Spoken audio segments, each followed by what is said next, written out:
interviews, the big shows, the big collaborations. And today, man, I'm on with a giant. I'm talking about, man, this brother is really known across all black YouTube. He's the only big flat earth channel I know that's a African American man. He comes on here and he gets on these panels. He don't say much because, you know, niggas is long-winded, but when he talk, everybody feels it, man. That's the one and only, the world's famous Brother Sanchez TV. He agreed to come on today and give a show. What's going on, bro, Sanchez?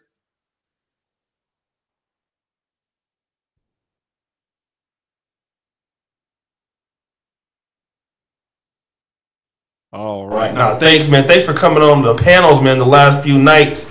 You know, your presence has definitely been felt, man. It's good to get the big YouTubers on you, the ABL. Sometimes, well, he's here all the time. You know, Cynthia G came by, you know, Feel from the Advice shows. It's good to have, you know, the black YouTubers on, man. It's like an all-star show every night. So, and thank you for coming on, man, and dropping knowledge as you always do.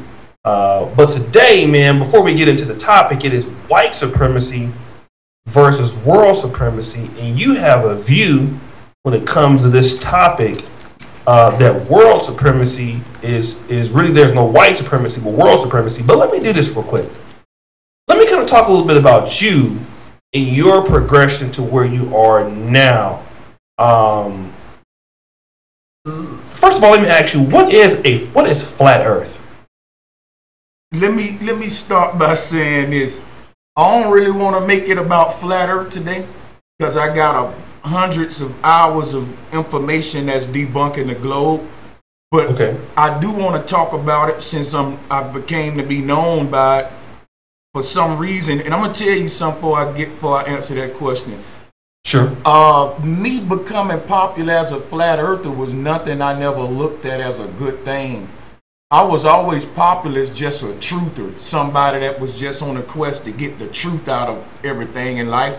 And of course, you know, our government ain't giving us the truth about everything. Hell, they tell you chemtrails good for you, vaccinations good for your children. We know they ain't giving us the full truth. So a lot of that shit gonna be based upon you doing your own research, and nature is not gonna be merciful to you because you don't and you leave it in the hands of the government. So I always been a truther, and part of that quest for truth led me into flat earth, and that just so happened to what get me popular. You say, what is a flat earther, correct? Yes, sir. A flat earther is a person that have come to the realization that the ground we walk on is not a sphere, is not a globe. And it's so much evidence and proof to prove that.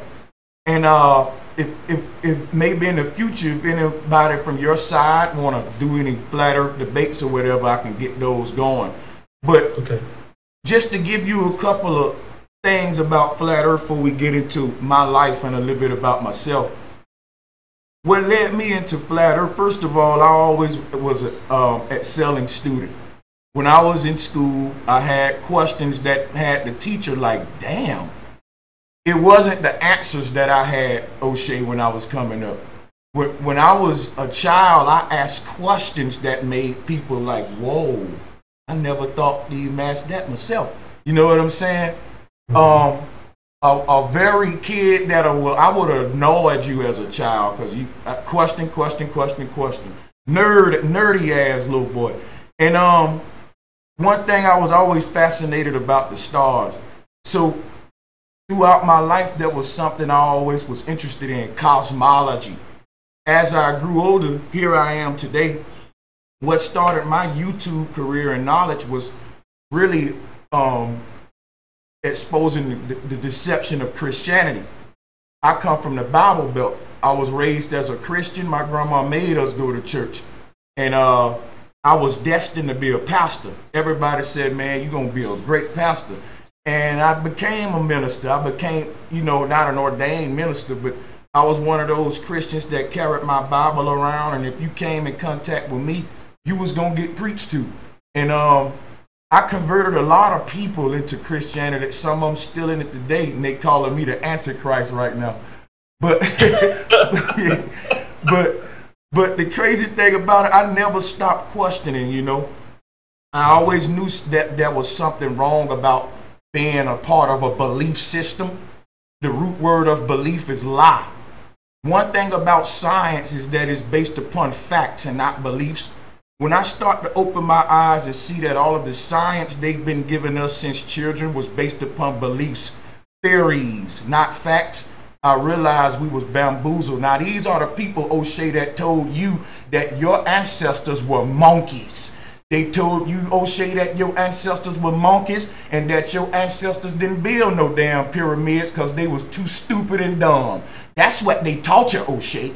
They taught you that about your people. Now you got to think about what I'm saying.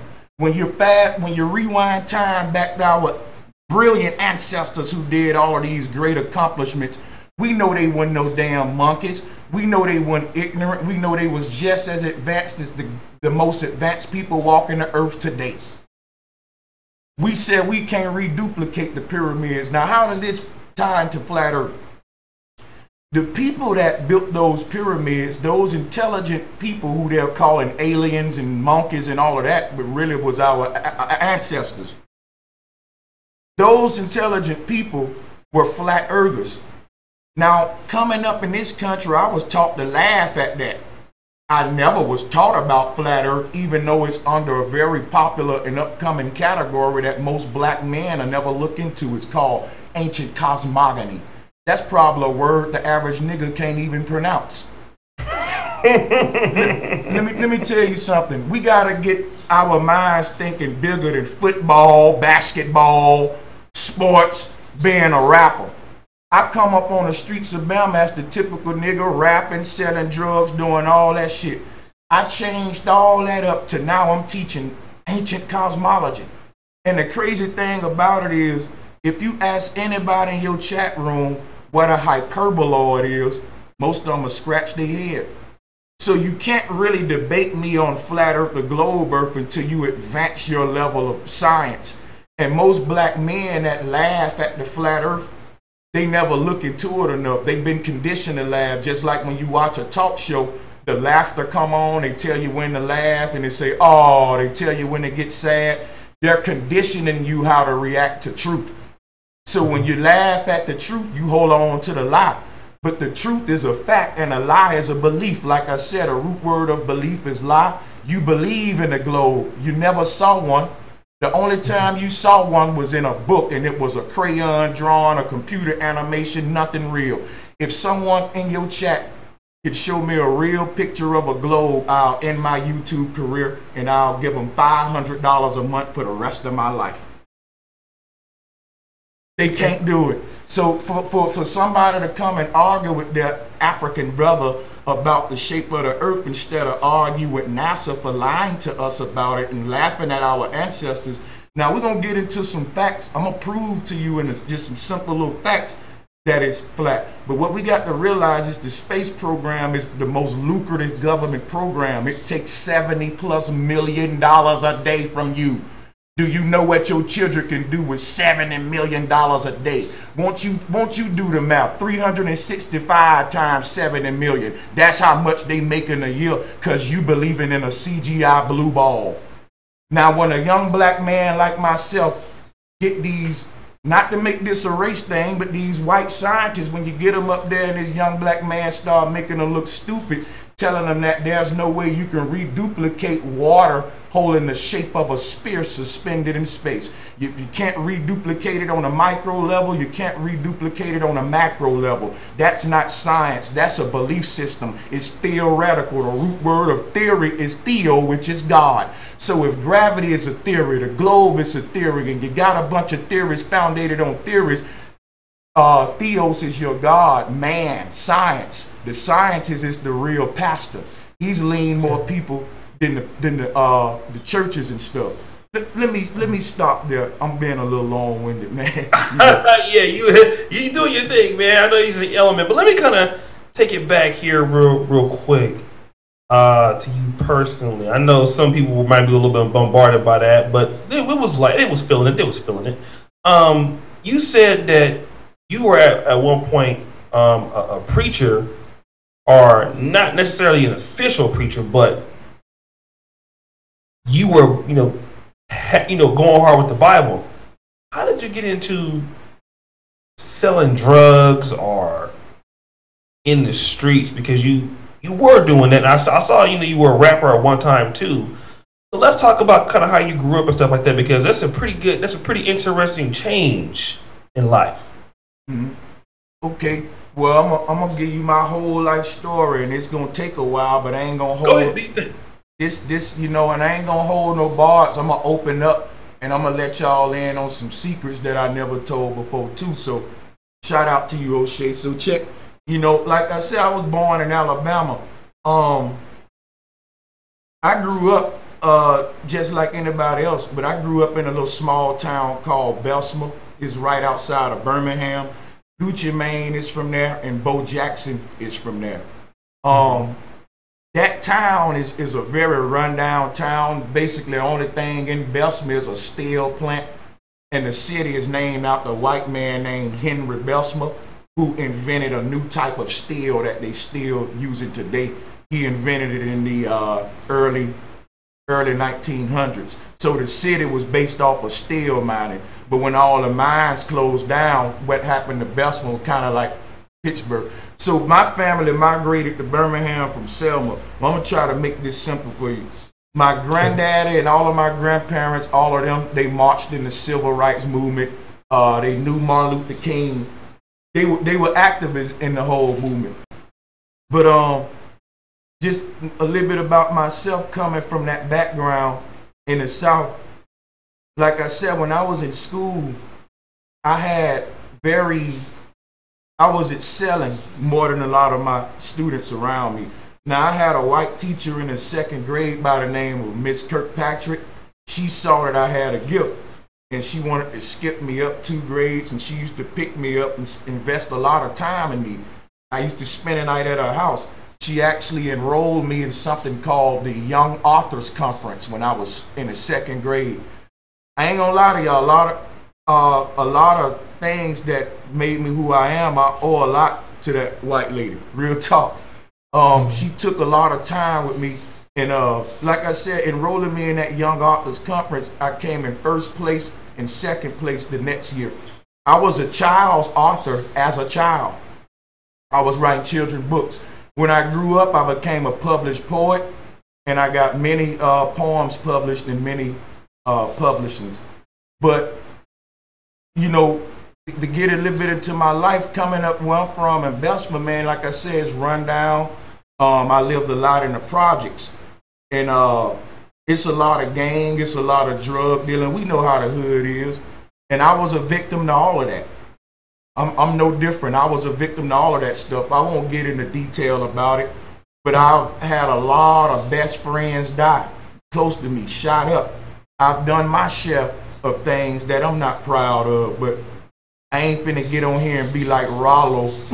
I'm gonna just keep that simple. But check this out. So I came up with a typical upbringing, you know what I'm saying? Single parent household. My mom raised 3 boys. My big brothers was in and out of jail, hardly ever saw them that much.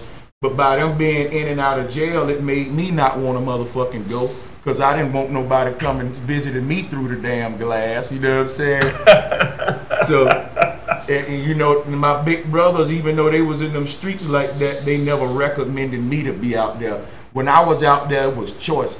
So when I was growing up and I graduated high school, first of all, when I was in high school, I was in the ROTC. That was the thing to do in my school, because you get to go on all the field trips and all that stuff. But I'm glad I joined that.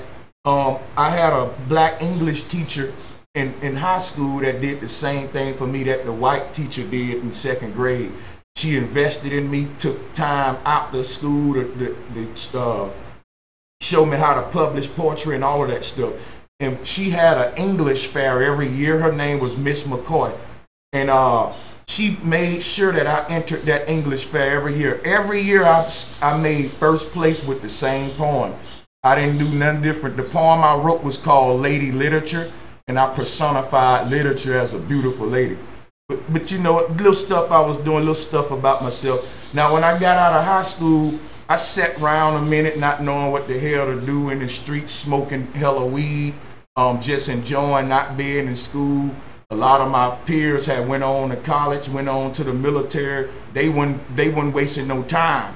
I sat around chasing a rap dream in the ghetto, and I was loyal to my homies there, and I still love them to this day. A lot of them been in and out of jail since then. But we was on the verge of blowing up. We met a lot of record labels. I got a chance to meet 2 Chainz during that time. I made a beat for 2 Chainz.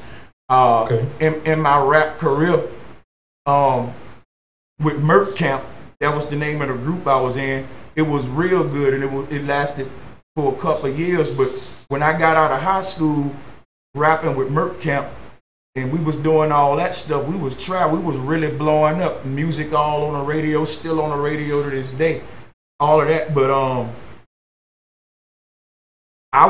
we weren't really making no money like that. It was a popularity thing. We were spending money to go and do these shows and to go to places and to buy outfits and to do all of that, you know.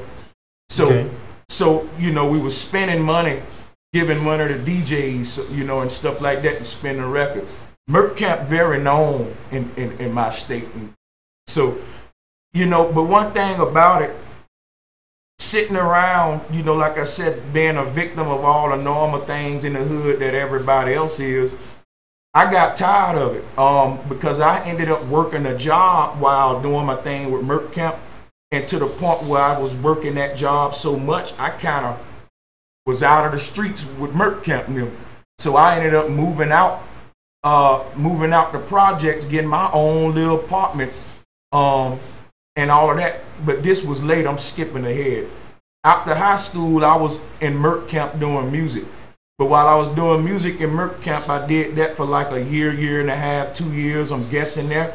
But then I went on to the Air Force. I sat around doing the music, and like I said, in that time, met 2 Chainz. A lot of good things happened. We got known, was about to blow up, but it didn't happen, or it didn't happen quick enough. So I took my black ass on to the Air Force. A lot of shit was going on in the streets.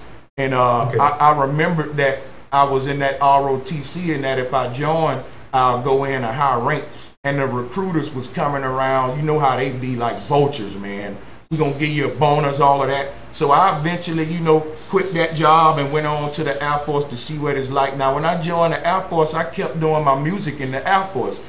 They used to take me around to different bases to do freestyle battles and bet money on me and all that. I used to be eating them up, Oshay. Real talk. I can spit real talk with the freestyler.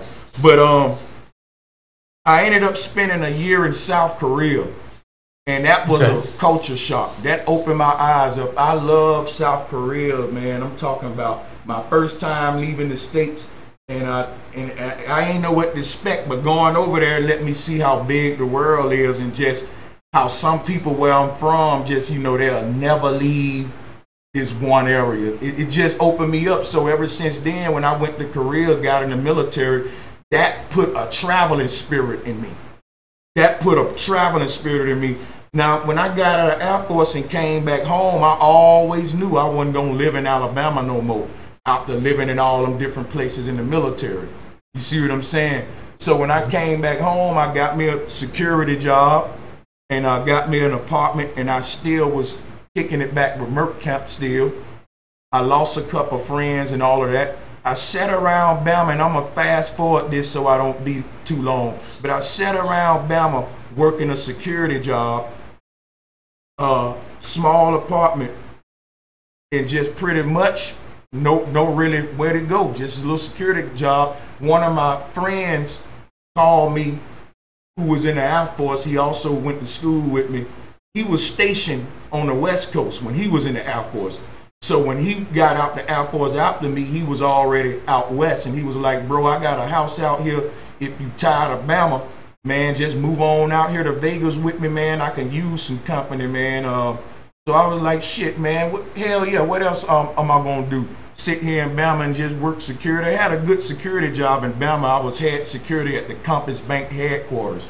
I'm not no dummy, Oshay. We just country. I just talk country. but moved to Vegas, and it was easy for me to get good jobs in security. Because like I said, so much behind me. Air Force, ROTC, Compass Bank headquarters behind me now. I came to Vegas, got me a job quick, got me a car, moved out my friend's house. So make a long story short, been in Vegas ever since, and it was here where, now when I was in Bama, before I moved to Vegas and I was sitting around all that, me and my homies used to be watching a lot of Illuminati videos, and we stumbled across a guy by the name of Ray Hagins, and we found Ray Hagins through Sarnetta's platform, because you know, when you're looking at all them conscious videos, YouTube will recommend you other stuff in the same genre. So we was looking at a lot of those conscious videos that was coming out on Sarnetta and stuff, and we was waking the fuck up. That's what, when you ask me what led me, a country boy that was raised in the Bible Belt, out of the church, looking at those conscious videos. We was watching YouTube on a PlayStation, selling dope, man. We up here answering customers, watching conscious videos, man. No bullshit. We got the PlayStation going. When we ain't playing Madden, we watching all these conscious videos. And I'm talking about, I'm up here, we sitting up here with real crooks, like real cold-hearted niggas. And they interested in like Illuminati videos and shit. That was like how it was. So looking at them conscious videos, I can name all them great teachers that came along in this conscious community. But when we saw Ray Hagins' Council of Nicaea video, that's when every guy in that damn trap said, you know what, I ain't a Christian no more. I ain't a Christian no more. And we was like, on it for a lot of years, I didn't know what to believe until I found out believing ain't nothing you supposed to do anyway. Either you know or you don't. You know what I'm saying? So that's what let me out of the church, man. But so by the time I moved to Las Vegas, I wasn't a Christian. So I came out to Las Vegas non-Christian, nothing really. I didn't believe in heaven or hell. I didn't know what to believe. I was just your typical knucklehead Negro. And now I didn't have nothing to stop me, because even when you're a Christian, at least you scared to do a little bit wrong because you think Christ's gonna do something to you. But when you believe that now you know the truth that Christ don't exist and all that was like mythology, you really can become a beast out there for real. And you really can lash out because you think, well, somebody's lied to me anyway too. So I was becoming like that. I was becoming this creature that was like, by any means necessary, I'm a win in this system. So by the time I moved to Las Vegas as a non-Christian, now wake the hell up, working little security jobs, going through the hood, doing the same thing, you know, nickel and diamond, trying to make ends meet, same old shit. Move out to Vegas, no longer a Christian, still pursuing my rap career. That's when I made the famous Cray Cray video. I always was a lyrical rapper, but when I came out to Vegas, I watered it down, became like a bubblegum rapper. That was embarrassing when I look back on it. But yeah, it is, man. Popcorn as hell, dude. But you know, that was a phase, and while I was rapping out here in Vegas, man, I was always active on social media, sharing my rap videos, but also I was so proud to know that I had learned something, that, you know, Christianity isn't what I thought it was. I'm no longer a Christian. I'm coming from the Bible Belt. And like I told you, Oshay, when I was a Christian, you couldn't keep my mouth shut. I had my Bible. I was always trying to convert somebody to Christ. So when I found out Christ wasn't real and I learned what the conscious community taught me, man, I was all on social media trying to wake my grandma up, mama up. Guess what my grandma told me one day? What you say? I was in the kitchen. I was telling my uncle and all them how Jesus wasn't real. I was breaking it down. My grandma said, all right now, goddammit, you can take all that on the porch now. Get out of here with that talk. She made me sit on the porch to talk about that shit. Oh, she wasn't having it, huh? She said, I don't want to hear that now. That's what my grandma said. I'll never forget that. And look, I was going around everybody. You got to keep in mind, I'm in the Bible Belt telling them about this shit, and people was really getting offended with me. And I was getting offended back. I was getting mad, like, hold up, man, wake the fuck up. He ain't real. So I became this madman to like wake people up. And as I grew up, I started to kind of get rid of the anger though and learn that everybody grow on their own speed. But I always been active on social media with the Christianity thing before Flat Earth. So I'm leading you up to a point here. Okay. When I came to Vegas and I was doing my music, I was doing rap music while teaching about the Council of Nicaea. So you had this black man rapping to you about all this dumb shit that the rappers rap about. On one hand, I'm sharing that on my Facebook page. And on the other hand, I may post a rap video that I just dropped. Then I'll post some facts about how Christ ain't real. So I was this black rapper who was just going hard on Christians for a minute when I was in Vegas. You know what I'm saying? And a lot of people was following my rap music more than my knowledge at first. But after so long, it became the other way around. I started getting known for my knowledge more than my rap music. And I learned a lot of stuff during that transitioning, that what we call black people respecting me more as a no-good rapper than as an intelligent man trying to teach knowledge. That's something that hurt me to this day when I found out that. But to make a long story short, man, to get into a little like about myself, I dated a couple women in my life. I always dated black women because coming from Alabama, only thing around you is black women. Now there's a lot of interracial dating in Alabama, but a lot of people may not know that when they think Alabama, and it's very normal. You know, you go downtown Birmingham on a Friday night, you see more interracial couples than damn near like LA, you know, and ain't nobody saying anything about it. But the thing is this, where I'm from, there was not a lot of interracial couples. It's a small black city. So I grew up dating black women my whole life, and I'm jumping all over the place, opening up windows to the soul right now. But cut in if I get too long-winded, Oshay. But no, that's fine. What do you think? Basically, I'm giving you a whole run through of my life in like a quick minute spiel here.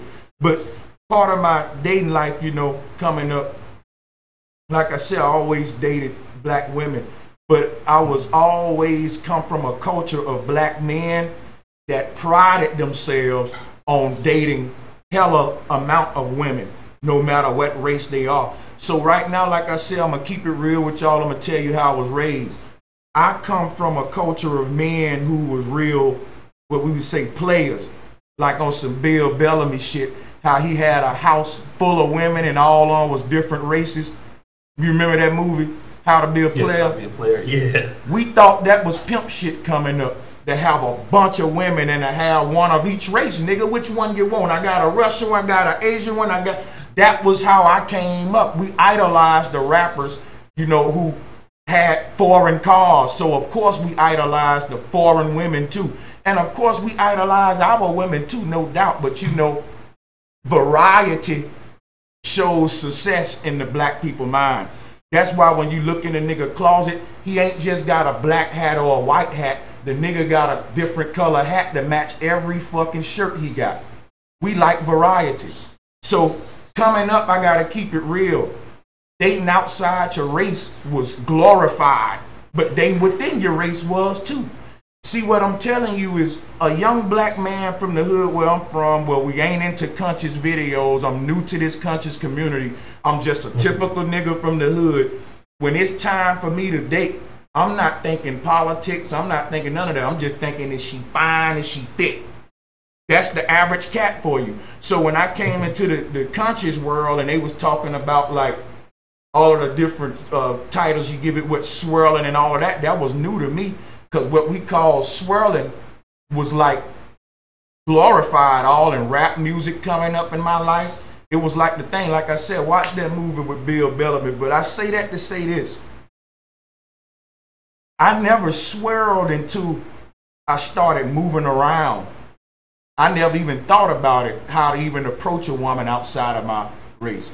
But eventually, but I found out I'm just a natural fly guy, because you know what I'm saying, I'm pretty good at capturing pretty much any woman in any race I choose. But to make a long story short, I played the stepdaddy role in a couple relationships, Oshay. I saw y'all go in on that. Oh shit. I'm currently playing it now. Now, when I was coming up, I had a lot of guys in my life that wasn't my daddy, that was stepdaddies. In fact, the bulk of the guys who, my daddy didn't really raise me. I spent the night at his house a couple times, but he had other children at his house. My daddy stayed like 4 blocks down from me, and I just saw him like every other weekend. He had a family at his house. When I went to my daddy's house, I saw my stepbrother get treated like kind of how I wanted to get treated by my daddy sometimes. But that's what kind of, you know, coming up as a child, my mama wasn't married to my daddy, so I'm used to being raised by stepdaddies. And then coming up and visiting my daddy and him having stepchildren that wasn't his biological children, who was my stepbrothers and all of that, I was used to the fact of another man raising other men's children. It's something that just naturally happened. If you fuck around, fall in love with a woman, and she got 2, 3 kids, you're gonna just go ahead and incorporate that. But my child's story is different. I got like 2 girls pregnant in my life. Both of them was black women, and both times they aborted my baby.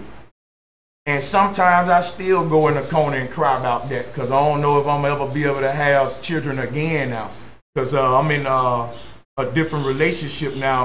My woman I'm with now, she can't have children. So if you know, I don't plan on leaving her. So the chances that I would have had children, and one of the sisters that aborted my baby didn't tell me till later. And it was crazy because we had a good relationship, me and this girl. Like I said, black woman. I was dating her here in Vegas. She from Gary, Indiana. But yeah, I got her pregnant and didn't know it.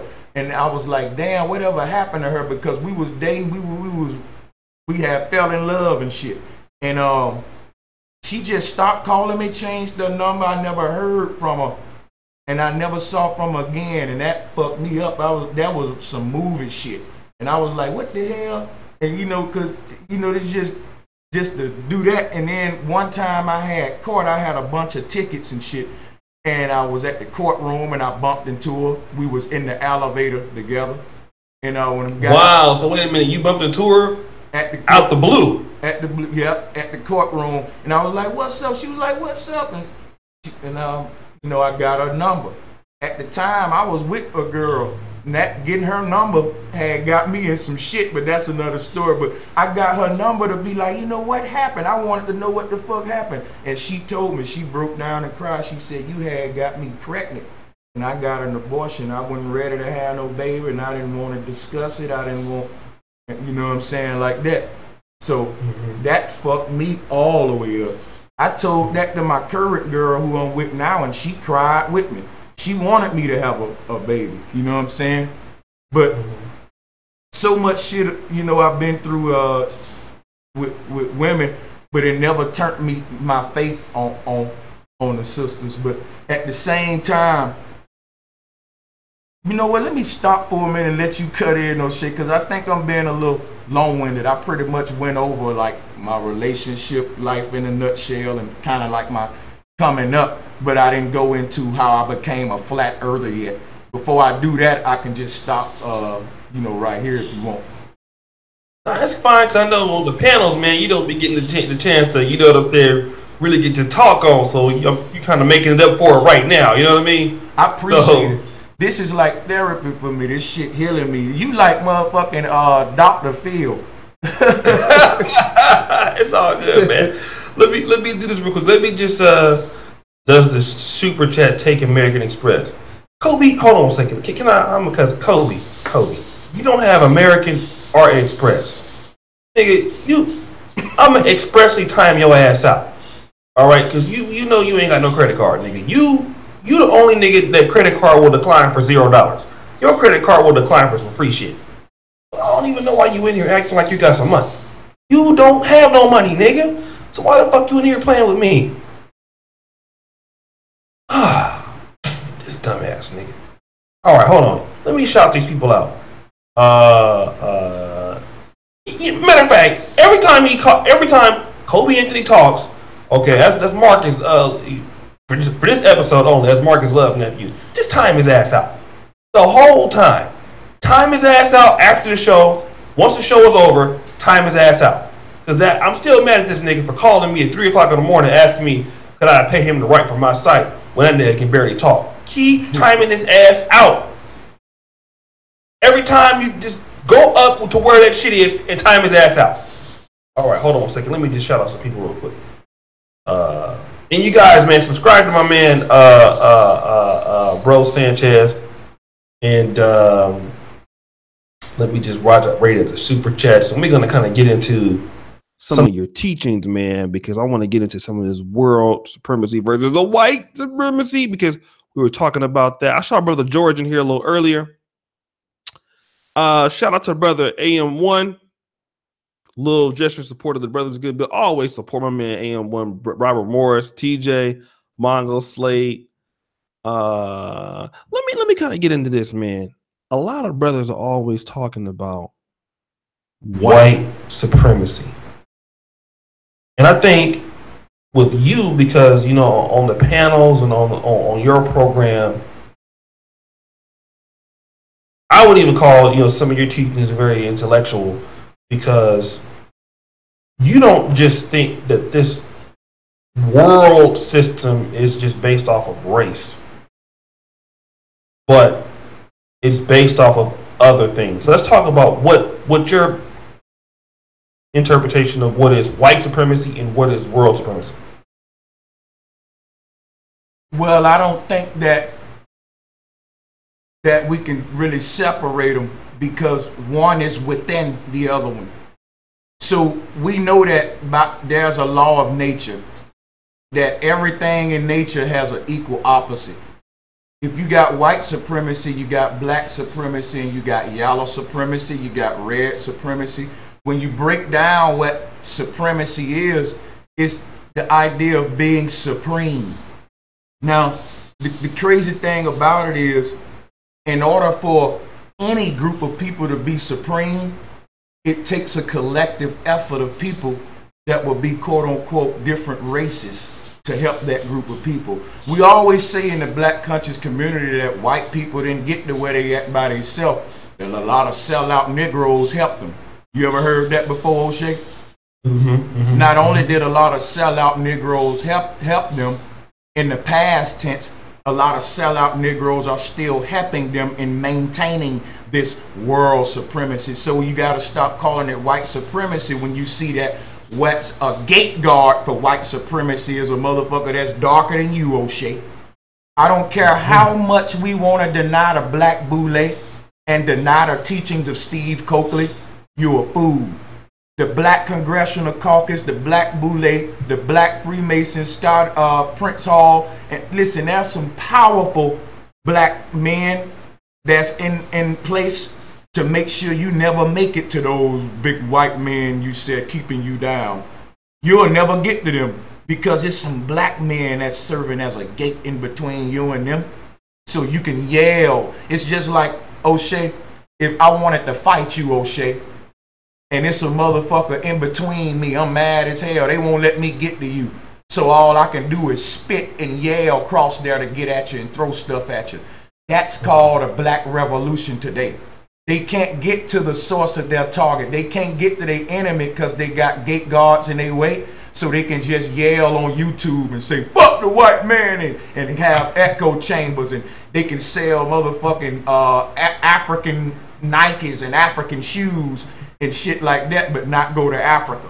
So Africa is a motherfucking product. It's not a revolution. Africa is a product. It's a commercial product. Just like Egypt. All right? The reason they got to promote Egypt like that is because, man, you know how many pharaoh costumes sell during Halloween? You know how many pyramids they selling, how many Egyptian movies they selling? This is commerce, and it's a stolen legacy, because our ancestors didn't teach nothing about no mummies walking around scaring people, but Hollywood take that, capitalize off it.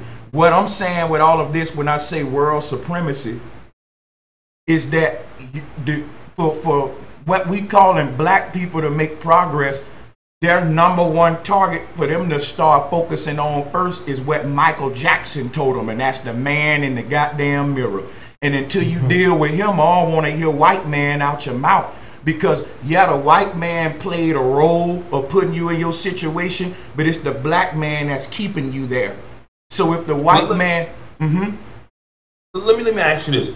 Because somebody's going to say, well, how do you... And shout out to Young Jay for the $5 super chat. Somebody's going to say, well, how do you really know that in between the black man and the white man, there's a black man that's keeping you down? That sounds like a conspiracy theory. How do we know that you're telling the truth? How do we know that? How do we know that? First of all, let's look at the word conspiracy theory. Is it really a theory that the people of this nation have been conspired upon? For people that laugh at conspiracy theories laughing at your ass, because it ain't a theory that we've been conspired upon. The conspirators are spraying our ass with chemtrails every day, poisoning our water every day. If you still think that's a theory, go talk to the people in Flint, Michigan. This is not a damn theory that we're being conspired upon. We got to quit being fools. It ain't no damn theory that these people in power conspiring upon your children, planning the fate of these future generations, bringing in transhumanism, transgenderism, and any other kind of ism you want to damn name. It ain't no theory. It ain't a theory. We're being conspired upon. So now that we get that out the way, how do we know that it's a group of black men in between us and those that's planning the fate of our children? Shit, look at the niggas in Harvard. Have you ever heard of Prince Hall? He was a wealthy black man in Boston back in the day. And that's why you think they call him Prince Hall. Don't you know one of the first slave owners over here was black? See, the black legacy was written out of this stuff to create what's called a Hegelian dialectic. You got to have devil, you got to have Jesus. If they gave you white Jesus, who they had to give you for the black? They had to give you black devil. The black power is hidden. This is occult knowledge. So when you talk about the Boule, that's an actual meetup that they have every year in Atlanta. There's a group of black people that's controlling these black communities that determine that this nigga get a certain amount of years. He don't. It may not be necessarily all black people, but look at all of these powerful black people that play a role. Look at that black woman for Derek or whatever her name, the AKA lady. In you got black people that's been playing key position roles that some of these kids will never get into. You got black people that was already born into the royal families. Go and do your research. Black people have royalty. Black still controlling diamond mines in Africa. Akon got a diamond mine. We still got slaves, man. We still got black rulers, but we don't like to talk about them because it contradicts a lot of the arguments we've been having for a lot of years. So we say, let me ask you, the black rulers, what do you like? Who are these black rulers? Who are they not? You said you've been to Africa, Oshay. You never saw black royalty and wealth in Africa. If you say you haven't, then shame on my people. You telling me there's no black royalty, princes, king. They gave you a movie called Coming to America showing you this shit. You think that was just Hollywood? It's always been black princes and princesses and kings and queens still in Africa today, living good with hella land and resources. And a lot of them got contracts with the different races and shit in Africa selling their own people out over there. If you don't think that it's black people in power in Africa selling their people out there just like it's black people over here that belong to certain different societies selling us out, keeping us down, that's why we ain't gonna never get free, because we denying that we got sellouts amongst us. If we continue to deny that, we'll never get free.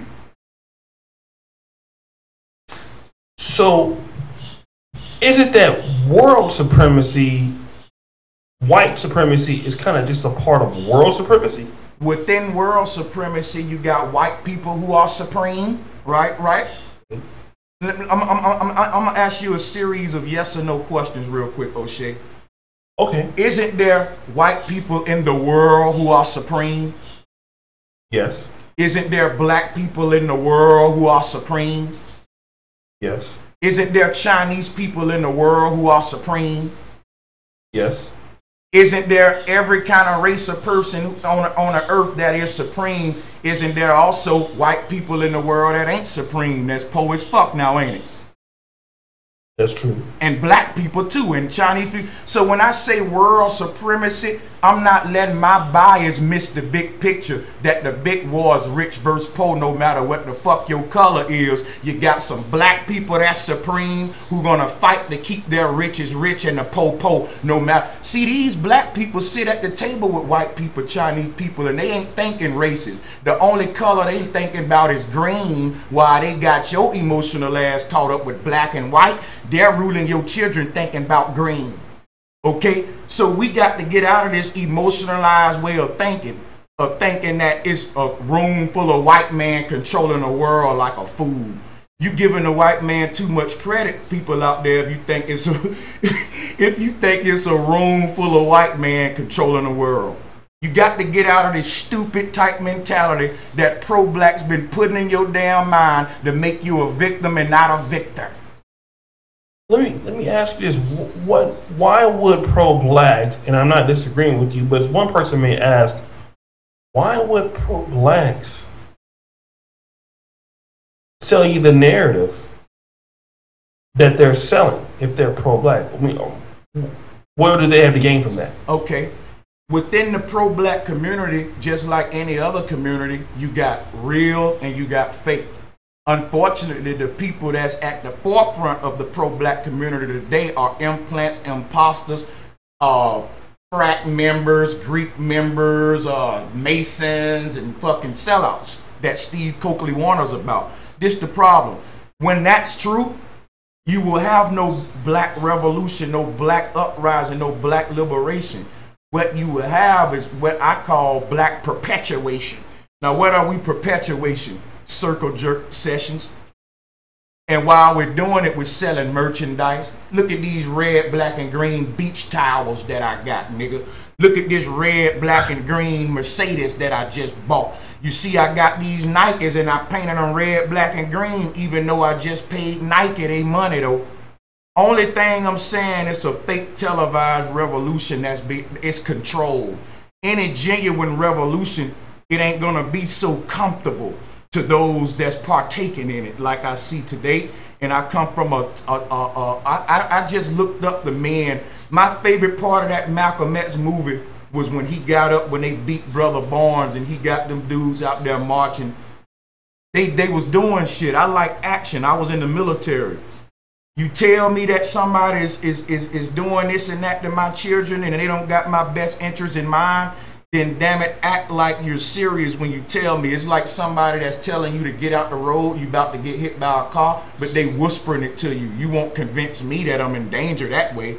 And that's what I see in these communities. We pop popcorn and sip champagne while talk about how people poisoning us and stealing organs from our children and kidnapping, child trafficking. We do that while eating, popcorn and just in a type of, and then I come along with this type of spirit of like panic and people say this dude tripping. No, y'all are tripping. It's like when I started to wake up, Oshay, a lot of these pro-black communities start getting me kind of worried. Like, yo, we in trouble, man. Look, they saying this happening, that happening, that happening.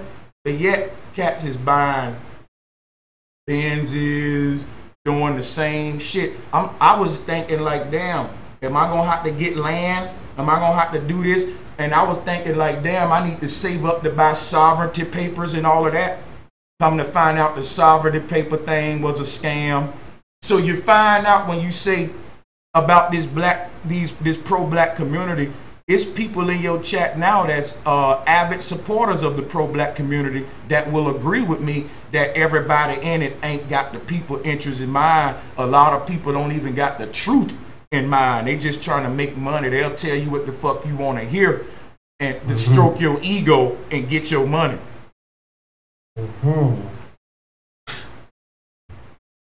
Let me ask you this, just real quick, as far as the conscious community, as far as what they teach, do you think that they believe in world supremacy or understand what that means? I know for a fact they don't believe in world supremacy. World supremacy ain't nothing that we believe in. It's something we're victims of. See, Oshay, you believe in world supremacy. You just said it. When I asked you were there some Chinese people who supreme, you said, yeah. If there's some black people who supreme, yeah. There's all of these different shades I'm naming make up the world, and if there's some of each shade that's supreme, I can't just say that's white supremacy. If Oshay just said it's some black men and Chinese men who supreme too, I'll look like a fool to still call it white supremacy. So because of what you said is true, that there are members of every shade and quote unquote race that's supreme, you only a fool if you call it white supremacy. It's world supremacy at that point.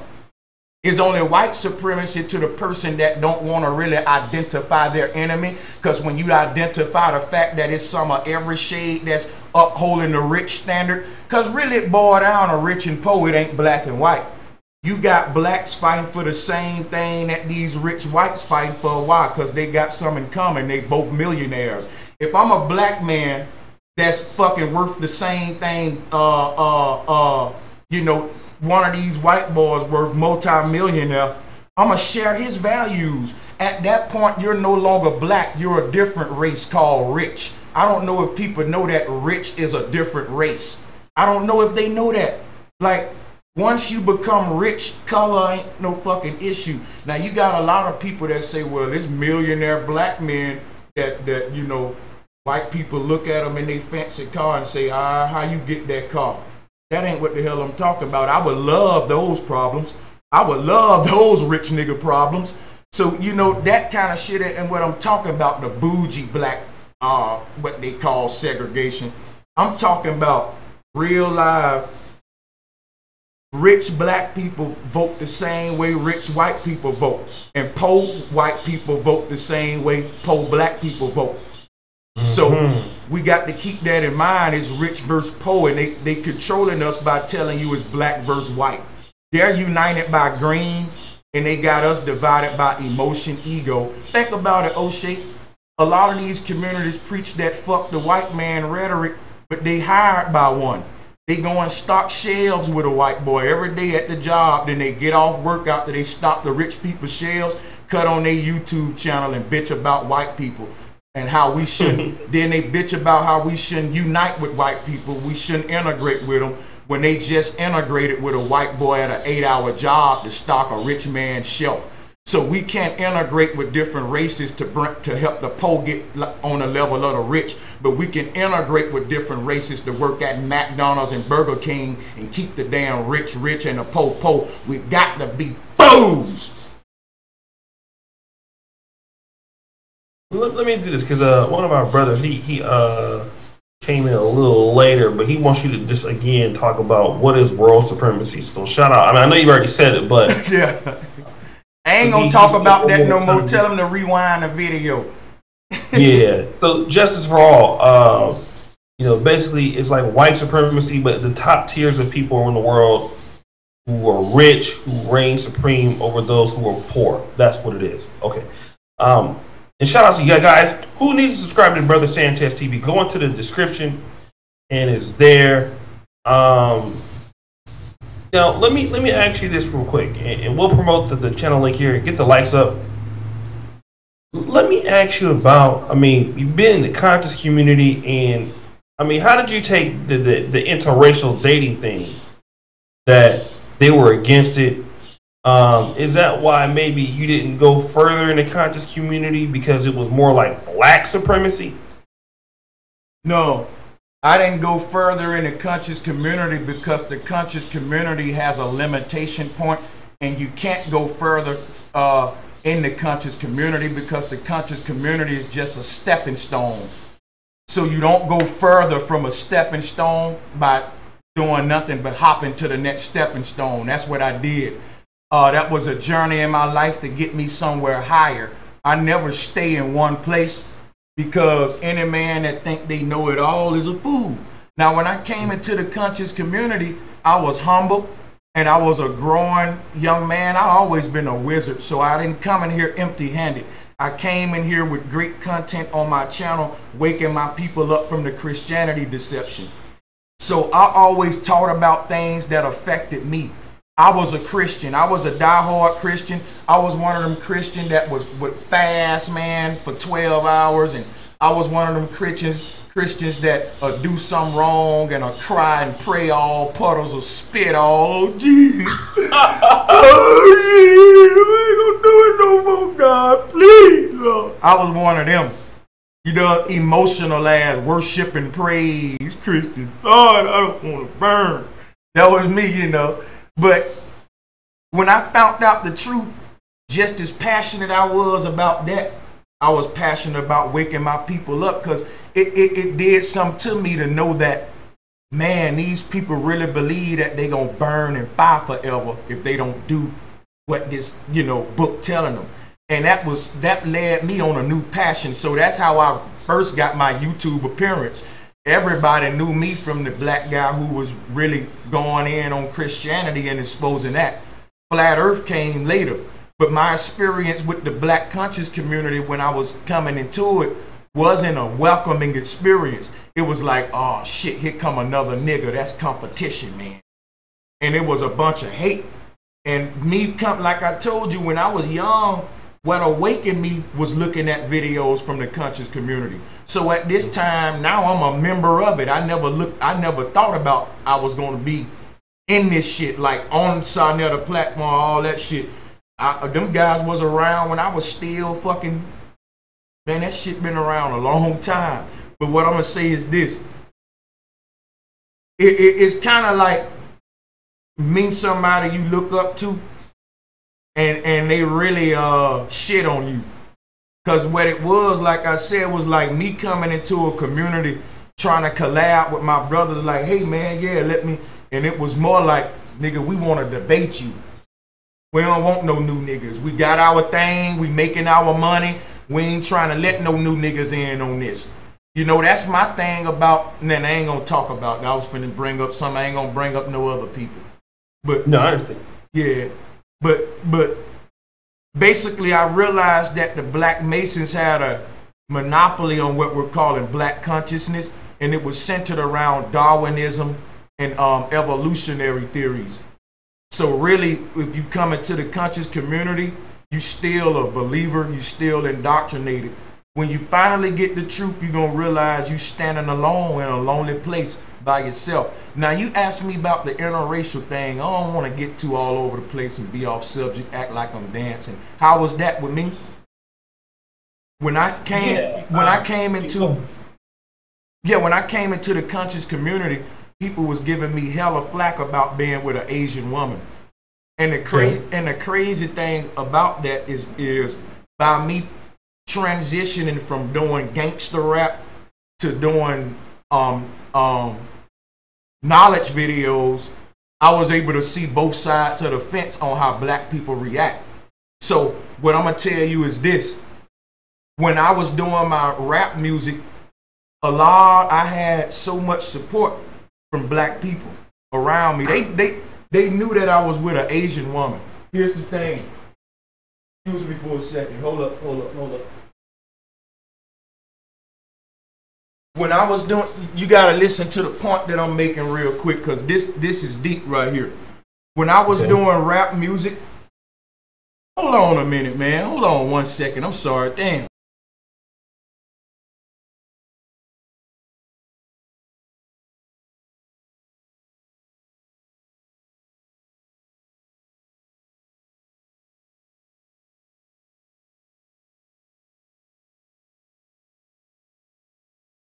Yeah, my bad. I ain't mean to. Did I hurt y'all eardrums? No, that's all good.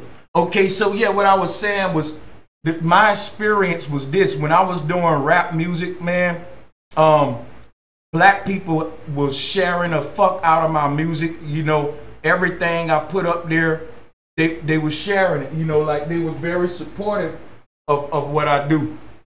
In a nutshell, but when, like I told you, I would be I would be on Facebook posting up my rap videos and knowledge videos, right? And let me tell you the strangest shit, Oshay. It'll be a whole bunch of likes and just compliments and shit on my rap videos. And listen, I had my Asian girlfriend in 2 of the rap videos. And all the black people was loving them videos, man. I'm talking about likes. And I'll post some shit on my channel about like Serapis, Christianity, some knowledge shit after that video. Then black people will get on that one to be like, ain't you with an Asian girl? And I'll be like, yeah, the same one on the rap video y'all like.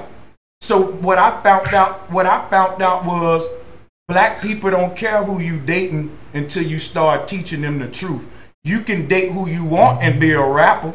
You can date who you want and be a gangster. You can date who you want and be a dope dealer. You can date who you want, and black people won't give a fuck. Black people they say they got a thing with interracial dating, but it's really a thing with their own self and self-esteem. Because look how many followers Nicki Minaj got. She ain't black. She black, and half Asian. And she proudly says that too.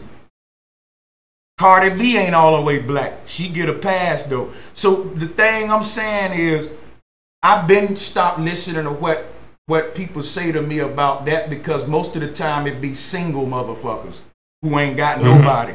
And the thing about me, I know people be like, you hate yourself. You ain't date no woman that look like your mama. No, that sound like some real incest type shit. Like, why would I, what do you mean date someone that look like your mother? My mother's old. Should I date an old woman? Like, come on, that's some sick way of thinking. So, in a nutshell, where I stand on the whole interracial thing is really a fallacy and a farce for any pro-black guy who walking around thinking he gonna get control of every male's penis so we can make progress. You know what I'm saying? It's really a contradiction, man, because, and you know, it's crazy because you gotta think about something. We come from a culture that breed that.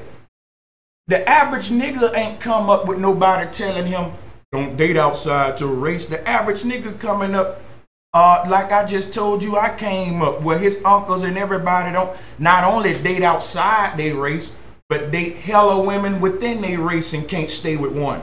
Just whores. We got, I mean, we got to stop acting, we don't be real on YouTube. Some of these pro-blacks up here, these dudes that be talking all that shit, leave them in a room with Kim Kardashian for a day. Guess what? All that, and some of you pro-black women, y'all stupid, thinking that these pro-black dudes ain't gonna fuck no attractive white woman, Chinese woman if ain't nobody looking. Plenty of them have been caught. So it's only a game to get your panties. Remember, these same niggas was lying to you to get the draws before they was pro-black. What make you think they ain't gonna lie to you to get them while you're pro-black? Stop being naive. So when you talk about interracial dating, I don't care who a man fucking if he talk about helping these children in this community. Cause think about it. You got dudes out here selling dope, man, and ain't nobody caring about who they fucking. The moment they start trying to help and get busy making a name doing something positive, oh, he with this such and such girl, he with this color girl, like damn it. So I can fucking be with any girl I want while I'm killing and shooting black people. But when I want to uplift black people, damn. So my whole dating experience was, like I said, I never just targeted black women in my dating life. I'm gonna keep it real with you, Oshay. I've always been what they call a whore. I'm a fucking whore. Real talk. If you ask girls about me in high school, they'll say, yeah, he tried to talk to me too. Yep, he tried to talk to me too. I ain't gonna lie, I'm telling y'all, I'm keeping it real right now. And you can be a fine white girl, Asian girl, Jamaican girl. I dated a Jamaican girl when I was in the Air Force and was engaged to her. Let me tell you what happened. I went and financed a white gold wedding ring set to marry her because I ain't want to split up. You know, in the military, they'll split you up. So she was a week ahead of me in the training. Black Jamaican girl from Long Beach. Her name was Deandria. That's what her name was. went and financed a white gold ring set, fell in love with the girl. But in our tech school training, you have to do a week of field training where you leave the dormitories and go to the woods for a minute. And so I left the goddamn to go to FTX to the woods, came back to base. Make a long story short, she cheated on me. You know what I'm saying? So that's what happened. I went home for recruiter's assistance. I don't know how many of y'all know about that. They do it here, and they did it in Alabama. If you join the military, when you complete your training, you can come back home for like a week to help the recruiter. You go to your high school with the uniform on and shit. I came home for recruiter's assistance. And when I went back to Korea, because they let us go to the same base, she had cheated on me and got pregnant by some sergeant. So how did you find out about that she got pregnant? When I came back, she was a week ahead of me. She was a rank above me, so to speak. So she had already went off to Korea before me. I was still in tech school here in San Antonio, Texas, at Lackland Air Force Base. And she left there and she went to Osan. No, she went to Kunsan in South Korea. So before I can go to Korea, I had signed up for recruiter's assistance. So I didn't go straight to Korea. I went home for a week to wear my uniform, go up to my high school, tell my teachers bye, and I helped my recruiter for a week before they shipped me to Korea. That was a little program. I don't know if they still do it now. So but when I got to Korea, they said we couldn't leave off base for a month because they got to train you how to act when you leave off base, because this ain't America. Certain shit you can't do, you know. So they don't let you just leave off base. You be on base for a month. So I'm talking to her. She on her base. I'm on my base. I'm like, I made it to Korea, baby, you know, all that shit. And so I'm waiting for my month to be up so I can catch, you know, a little subway to go to her base and reunite with her after like 2 months. So I had already gave her the rings and all of that, proposed to her before I left. So my month was over, got on the subway. I had got one of my dude, he was a senior airman. I was just a 2-stripe airman. One of the senior airmen was like, yeah, bro, I know where Kunsan at. I'm going to take you this weekend. We're going to get on the subway. I'm going to take you down there. We're going to see your girl. Then we're going to go clubbing. We're going to holler at some more girls and all that. Because, you know, player. But anyway, so we went down to her base, man. I got money and all that. We just had got paid. I done packed clothes, all that. We got a bottle. We used to pour our liquor in a little McDonald's cup while we on the subway. And we'll be on a subway drunk as fuck, just joking on people and shit. I know they was like, these Americans are pieces of shit, man. But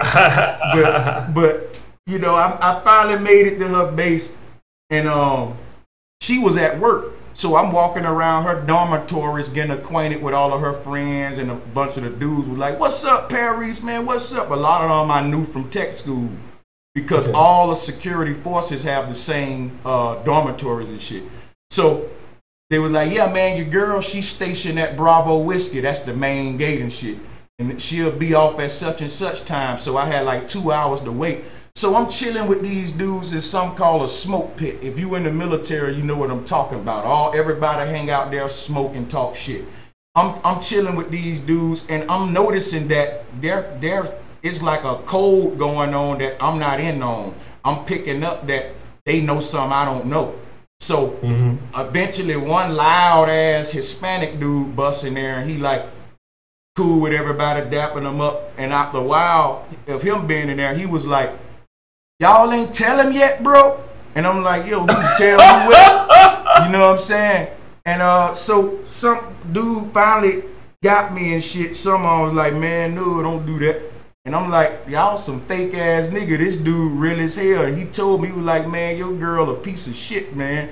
He was like, your girl came here and she been fucking with some sergeant, some mid-sergeant, this dude, he was a sergeant or something, but he was mixed and shit, and said he had been fucking her, and he actually got demoted because she was an airman. In the military, the sergeants can't have sex with the lower ranking airman. She cheated on me with a sergeant, and the sergeant lost his rank, and she got pregnant and got out the military.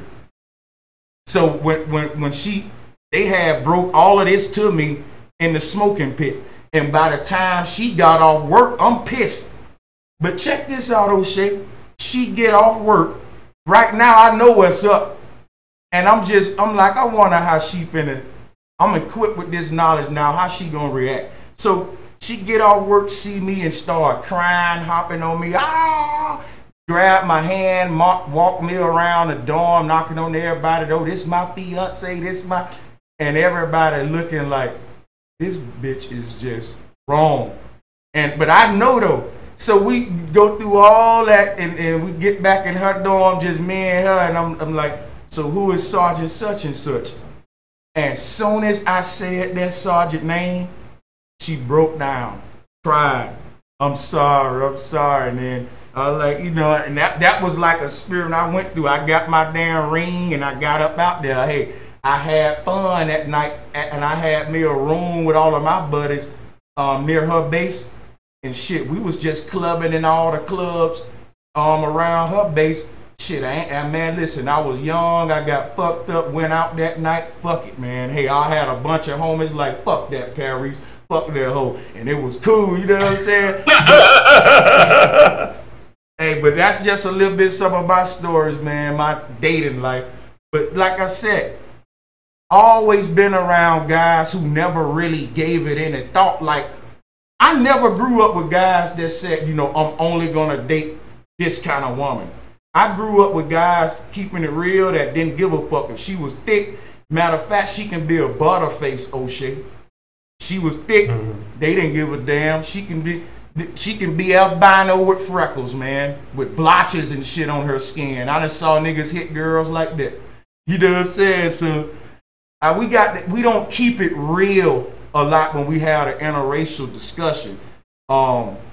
A lot of men think political with their dick, and to me that's like unnatural. Like a lot of natural, just regular street niggas ain't thinking political. They just thinking attraction, and they don't go. Right. You know what I'm saying? So yeah, I'm gonna fall back. I feel like I've been long-winded like a motherfucker, bro. Man, you gotta make up for these other shows when you don't talk, man. So you just doing your thing, man. People enjoying it. We got 319 people watching.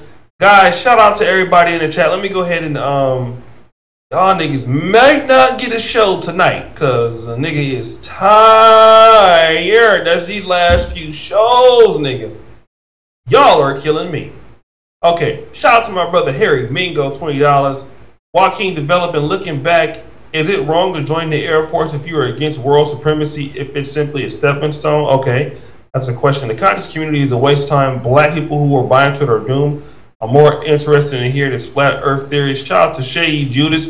We'll do a flat Earth debate if somebody wants to debate him. You know what I'm saying? We could do it either on his channel or on he'll come here. It don't matter. He ain't scared. We could do it. I'll take that for a fact. We could. What do you think about that comment about joining the Air Force? Oh, I'm sorry, man. Yeah, I don't think that joining the military. If you're a young man in high school and you want to join the military, yeah, I don't think that you doing anything wrong if you say you're going against world supremacy by joining the military, because you still got to set yourself up to equip yourself to be a soldier. And unfortunately, one of those things that we up against today is economic warfare. You're born into the game whether you want to play it or not. You can sit there and then people gonna skip your ass, but you're born into the game.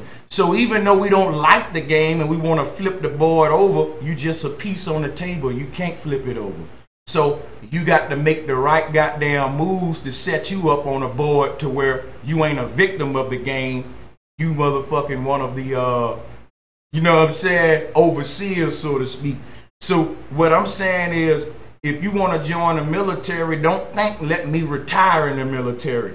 Think, what do I need to go to in the military for 4 years that I ain't going to be in danger? Like, you can go to the Air Force. That's the branch I recommend. You got to be smart to go to the Air Force, though. You got to score high, okay, to be with the boys in blue. I was a wizard. But I qualified for a bunch of jobs. And I'm going to tell you this. When you go to the military, choose a job, right, that's got you out of harm's way, dealing with computers. You can even go and be a mailman in the military. But one thing is this, don't think retire. Think I'm gonna do 4 years. Whatever I do for my job in the military, I'm also gonna go to school while I'm in the military for the 4 years or whatever. Get that. I'm not against school or getting degrees and all of that. People think I am. What I'm saying, if you're gonna take that route, then might as well go full-fledged with it. So for the person that asked it, if you go into the military 4 years, yeah, whatever MOS you got in the military, try to go to school for that too, because when you get out, you'll make double by having experience of 4 years being in that trade. You got double the training. You basically got 8 years of college in 4 years, because they're gonna count it for 8 years. You got everything you do in the Air Force is CCAF, that's Community College of the Air Force. So if you actually go to college with your MOS, it's like 2 different degrees. Your discharge count for a degree. So that's something a lot of people don't know. But that's how you pimp the military. Another way you pimp the military, man, hey, I don't know if I should tell y'all this, but I saw a lot of people go in the military and they get injured. Let me say that again. They get in the military and they sign up for that lifelong compensations, and they they get injured. I got a homeboy now who did 8 years in the Air Force and retired after 8 years, and they got to pay him for the rest of his life for back injury. I'ma just do, that's enough. It ain't a real back injury. A lot of people know what I'm doing here, but you could pimp that medical discharge. That's all I'm gonna say, and I'm gonna shut up. If you want, Go ahead, brother. Nah, you got it, brother. Dinga Mabutu, the globe deception will soon end. Yeah, he is one of my brothers, man. Shout out to Anthony Brown Logan. I met Odinga when I was in Brazil. I went to Brazil, and he was like, "Oshay, you in Brazil?" So I made a video. I was like, "Yeah." He's like, "I'm in Brazil too." And I was like, I tried to come as far as I could from you niggas, and y'all found me, and this nigga ended up in Brazil too. So anyways, when I was talking to him, man, he was telling me that one of the first things we talked about when we were having dinner, he was like, yeah, man, you know, that one dude, brother Sanchez, man, but the flat earth, he was like, I think he got a point. So now that I remember, we were actually talking about you, Odinga, when we were in Ipanema Beach. We talking about you, bro, Sanchez. And he was like, yeah, you know, he has an engineering background. He said, I think that bro Sanchez is right about the flat earth theory. So yeah, man, we were talking about you, brother Sanchez, but I wasn't in Brazil. You know, that's really deep right there, because you said the brother is an engineer. Yeah. That means he's very, very intelligent, very wise, understand mechanics, understand mathematics, and the whole nine. And for him to agree with me that the earth is flat says a lot. The only thing I'm going to say is this. I'm going to give you simple flat earth. Oh, matter of fact, I don't want to go into the flat earth thing yet until you're ready for me to do it, Oshay. We can do it however you want to do it. Well, I'll tell you what, bro Sanchez, you let me know when you are available, and we will lead off one of my classic night panel streams with you in the flat earth. I know Super Sly. I mean, I don't know who people. We'll get some people out there that'll want to debate it. I think tonight we're gonna have one of my classic panels with Black IQ, Low IQ tonight, or in about 4 or 5 hours, a late night show, and I know everybody gonna want to get on this. Shout out to ABL. So with Mr. Black been taking our community back. But yeah, if I tell you what, we can do our panels and let you lead off the first segment like we're doing now, and then we'll add the people on so you can present, and then those people who want to get on, we'll just send them a link and they can come on. You know, see how it goes. You know what? I tell you, from my years of doing flat earth on these platforms, no offense, I'm finding that ain't the best way to go with flat earth. See, okay, what's the best way to go about it? The best way to go about it is to just, if whoever got any questions or want to debate it, let's go ahead and get everybody from the get-go all together, And let's, instead of making it into a debate, let's make it into a Q&A where I basically teach these students flat earth. Apparently they haven't researched it, I have. So I think that'll be fair for you to have a full panel of guys who may have questions about it, and I answer their questions one at a time with slideshows like a real teacher. It'll be very professional. Okay. I think you did something similar the last year. You came back last year when you came in and did it. Okay. Well, yeah. So we'll set that up, man. How do you enjoy the panels on the other nights? Man, I love them because it's a lot of different minds, and the energy is real. You know, the energy is fucking high. It's packed because you got all of these different powerhouses in one spot, man, and it's always, you know, that's something we may take for granted now because you're doing it very often. But if that leave for a minute, you will see how rare this time is for you to be doing this, man. Shout out to you. Yeah. So yeah, I try to do my thing, man. But you know, I want to appreciate everybody for coming on. So, but bro Sanchez, I don't know, is there any other stuff that you wanted to talk about? Because I think, man, you really made a strong point for the world supremacy versus white supremacy, man. It really made it clear. Is there any other things you wanted to bring out today in the interview, brother? Yeah, let me just say this to those out there who may it's crazy that this stigma of flat earth is placed upon me. Most people don't research flat earth, so when you have that placed to you, you go out of sight, out of mind, like, what, a flat earth, you know. But let me just say this, it's not just about flat earth. That's just, you know, one thing to brother Sanchez, that, you know, one aspect of me. But speaking of flat earth, if you are globalists out there, I'm gonna give you some real simple arguments. I don't know if you heard them before, but since I'm not screen sharing, I'm gonna be simple. I'm gonna give you guys something to think about before we go. If we live on a 360-degree sphere that's spinning at 1,000 miles per hour, so we got a 360-degree sphere, it's water, and it's spinning. So you got spinning water holding the shape of a ball, and it's spinning at 1,000 miles per hour, and it's also being pulled through a vacuum at over 100,000 miles per hour. Now walk outside, look up in the sky at them clouds, listen to them birds, and tell me, do you feel it? You don't. That type of belief goes against all of your senses. That's why our ancestors were flat earthers, and they didn't have a space program taxing them out of $70 million a day like our dumb asses. See, I don't care about being laughed at for the future of these children, because the man they calling a moron now, saying that he a flat earther, couple of years later they gonna be worshiping him, saying he was saying that before his time. Now everybody know it's flat. It's something that everybody once knew. The belief of a globe is that's newer than the Bible. Just 100 years ago, not even, the flat earth was just rivaling the globe, and even far back as 1,000 years, which is not long at all, flat earth was all worldwide. So the globe only been on the earth a couple hundred years. Prior to that, everybody was having advanced technologies based upon flat earth. Nikola Tesla found out the secrets of our cosmos, electromagnetism, hyperboloids, and flat earth. Nikola Tesla was going to give free energy to the world. They killed him. Don't you know that NASA is a Masonic organization? See, the thing about this is crazy, right? If the earth was spinning at 1,000 miles per hour, the ground you walking on was spinning at 1,000 miles per hour, you would be able to get in a helicopter and hover above the ground, and the earth to keep spinning, and your next destination will drop beneath your feet.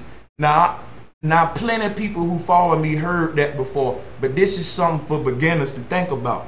If a plane take off in the same position that the earth is spinning, if the earth spinning from east to west at 1,000 miles per hour and a plane take off going that direction, it'll never make it to its city. It'll have to add 1,000 miles per hour to the speed, but we don't think like that. Because we're not thinking like that, and everybody believe in the globe, they take $70 million from us every single day, even on weekends. 70 million a day is what the space program get. And the program is literally a program. It's like television programming. It's like Christianity. It's programming. It's creating space in your mind that you're in this big ass vacuum of darkness and you floating around, but you only believe in that. Your only proof of that is animations. If you go on Google right now, anywhere, put in a picture of Earth. Like I said, no one will take me up on that challenge. No one. If Oshay, if we had a real picture of Earth, I wouldn't be a flat earther. If these people taking $70+ million a day from us, at least we should have a real picture of Earth and not CGI. I would give you a real picture if you was just giving me 5 million a damn day. So the fact that people questioning me more than the government, who we know are proven liars, shows you that we just retarded today. Because I'm not getting paid $70 million a day. I'm getting laughed at for teaching this flat earth shit. So the people that's making $70 million a day, they ain't y'all don't laugh at them. Y'all believe in diamond planets and all that shit floating around in a dark void. Crazy thing about it, Oshay, I'm gonna tell you why it's so dangerous. They basically subconsciously programming you, telling you that they're smarter than the creator. Can I ask you a question, and I'm gonna end it real quick? Do you think, yeah, go ahead. Do you think that man is smarter than the creator, Oshay? No. So why do you walk inside of Walmart and walk inside of buildings every day and you don't worry about the building crashing on you, but you walk outside the building and believe that at any given moment a comet can crash into the earth and kill you because it's just shit flying around everywhere, comets everywhere? You believe that. We believe that God made a fucking calamity like that and man's smart enough to put his shit on foundations. All the ancients said that the earth sat on foundations. All right. So if you think that man's smarter than the Most High, you would believe man instead of what the ancients said. Because if you look at how we build, the first thing we do is we lay a foundation. If you look at what they taught us, you got a bunch of circular little worlds suspended in darkness floating around. At any given moment they can clash into each other. Ain't no order in it. It's so much chaos, and it's a fear-based programming. And because you believe that they got a space program that's taking $70 million a day because they telling you in case something crash into Earth, we got to have these lasers to blow the comet out the way. So in other words, they protecting you from God. They telling you God's so stupid. God created a cosmos so stupid that it's a danger to the damn creation within it. And that man so smart, you trust his buildings more than going outside. You walk outside and really think the world can end at any given moment. I don't believe that crap. I know that we founded and that this earth gonna always be here. It's infinite. But that's something that our children will never know. They'll always believe in aliens attacking them. Guess what? The whole alien attack gonna be the government. Blue beam technology, research it. They're going to be aliens killing us. And because we believe in aliens, we're going to think it's aliens. And we ain't going to know that it's the government killing us. Your beliefs are dangerous, people. Your beliefs are causing your children $70+ million a day. And it's making them trust man more than the creator. The only relationship, the only interaction you have with the creator is through the creation. So when someone interpret the creation to you in a way that we've been taught about a globe and all of this nonsense, it paints the creator as this master of mischief. Worlds where there's burning fire, gas balls, and big old floating diamond planets and shit crashing over there. It's very scary when you paint the nature of that creation in our mind. We think that's how the creator is because we only know the creator through the creation. Now we walk inside of a building and we don't have no fears at all. We know that building is built by some smart men and it ain't gonna fall on us. But you walk outside up under the sun and moon and the beauty of the Most High and believe all the dumbness that man teach you about this awesome place. That's what I have to say about flat earth. You really need to look into it, guys. It's the people that you're laughing at that's at the forefront of spiritual technology today. It's up to you to wake up. I don't give a damn about nobody laughing at me because we all getting laughed at by the powers that be. Well, it looks like you have a challenger. possibly Anthony Brian Logan. He's in the chat there. And so maybe what you may have there is if ABL want to debate me on Flat Earth, bring him up right now. Let's do it. We ain't gonna do it right now because I gotta go to sleep. Oh, okay. My show. But okay. But yeah, I gotta get ready for my show tonight. But I'll tell you what, is anybody that wants to do it, email me and we'll bring them back. So yeah, because I'm gonna take a nap before my prime time show tonight. But yeah, anyway, so shout out to ABL. Guys who want to get on tonight, you know what to do. Do you have a show tonight too, Brother Sanchez? You have a show every Thursday, right? Or I got one today too. You know, I'm going live on Bro Sanchez TV after this show, and I guess I'll be opening it up for debates. I guess if we get enough people, if you do a vote on your chat side, if we get like a couple guys say they want to debate me, I'll open it up over there, and we can have. We're gonna say the ABL thing for the big show for yours. But if it's just any guys in your chat room from the Negromanosphere that just wanna come get on a panel with a couple of my buddies over here, FlatPower, we're gonna have some respectful globe earth, flat earth discussions on Bro Sanchez TV. Join us over there, we'll let you on. Mm-hmm. Yeah, and they will. So yes, Bro Sanchez TV, I'm a moderator over there. They be every time I come over there, I go over there and donate. They be like, "Oshay, you gonna be a flat earther?" I'm like, man, I don't even understand what y'all be talking about. Like, here goes some money. That's real I don't even tough. know, nigga. I'll be lost, nigga. I mean, we had a show over here. It was like BGS if more. It was cracking though, but I didn't know what the hell y'all was talking about. I was like, nigga, what y'all talking about, nigga? I'm looking for some real nigga shit. I'm like, wait a minute, what is this? So, but anyways, yeah, and I have a degree in biology, and so, I understand science stuff, and even I was like, what? But anyways, guys, primetime show. I know y'all gonna want a primetime show tonight. It will be cracking. I got my man Black Man taking our community back. If he doesn't show up, I got my man Sub-Zero. One of the topics might be, what does it mean to be black male first? It's going to piss off some of you ladies if we run that one. I was going to do the trucking show, but I'm going to move the trucking show probably to Friday. And yeah, I got a killer. We got killer shows every night over here, man. So thank you to my brother Sanchez. You know what I'm saying? He is one of my favorite YouTubers. And not, really a cool brother. Shout out to my brother Nagona, Edward Anderson. But yeah, I promise y'all I'll give y'all a show tonight, a primetime show. I promise y'all will give y'all a good show tonight. But I want to thank my brother for coming on here because he's always busy. And he came over here to 72,000 subscribers is a much bigger channel than mine.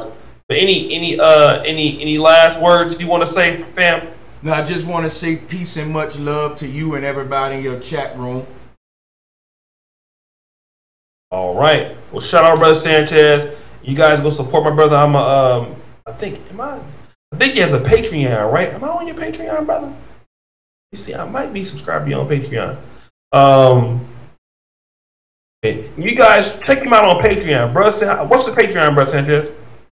Let me see. What is it? Let me see. I think it's patreon.com/Brother Sanchez. It's spell it out all the way, Brother Sanchez. Okay. Let me go ahead and join because I thought I was already a Patreon and I wasn't. Like, man, I gotta support my brother. So anyways, let me go ahead and support my brother, man, over here on Patreon. So again, thank you, brother, man, for coming on. I'm now officially a Patreon of Bro Sanchez TV. Hey, I appreciate that, man. I really appreciate that, my brother. I'm gonna continue supporting you as well, man. And I always support, bro. Yep. So thanks for all, and again, man, thanks for coming on. And guys, I will schedule a show tonight. I see Black Eyes TV 7 is talking shit. Hey man, ABL was giving you all you can take over here, man. This is African American channel, man. We don't like you foreigners, man. We give you that work over here, player. So I'm just letting you know, bro. You on tough ground, dog. You know, you over here with the big boys on this channel, man. You know, ABL, Super Slides, the LAR movement, man. It's kind of roughing you out, boy. You in the big time, man. This is the big time of black YouTube, man. You have to get ready for that, man. These boys over here ain't playing, man. You over here with the best of them. All right, you know, because ABL, man, he plays dirty, man. This is the big time of black YouTube, man. You have to get ready for that, man. These boys over here ain't playing, man. You over here with the best of them. All right, so shit. So let me Sanchez real quick. You got me echoing. So guys, listen, see y'all later on the night. We out this piece.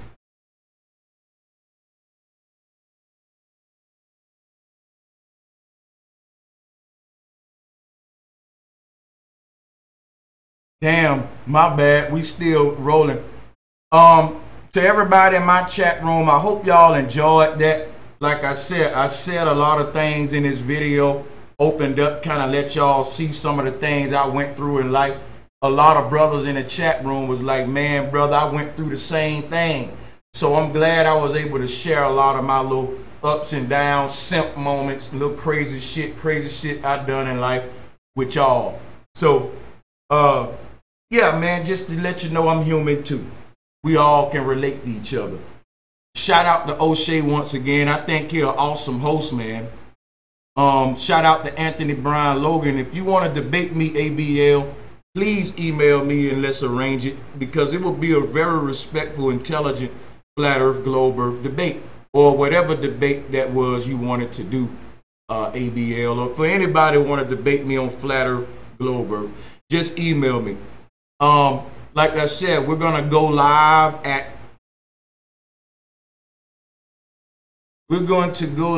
here at 2 o'clock. I'm gonna go live right after this. I'm gonna leave. I'm gonna take 30 minutes, and at 2 o'clock we're gonna go live on Bro Sanchez TV, Flat Earth, Globe Earth debates, allowing people to come up and debate the globe, debate flat earth, because I know that a lot of people from the manosphere probably want to do the debates. We'll see if we can get any of them over there. So I'll see y'all on Bro Sanchez TV. Peace and much love.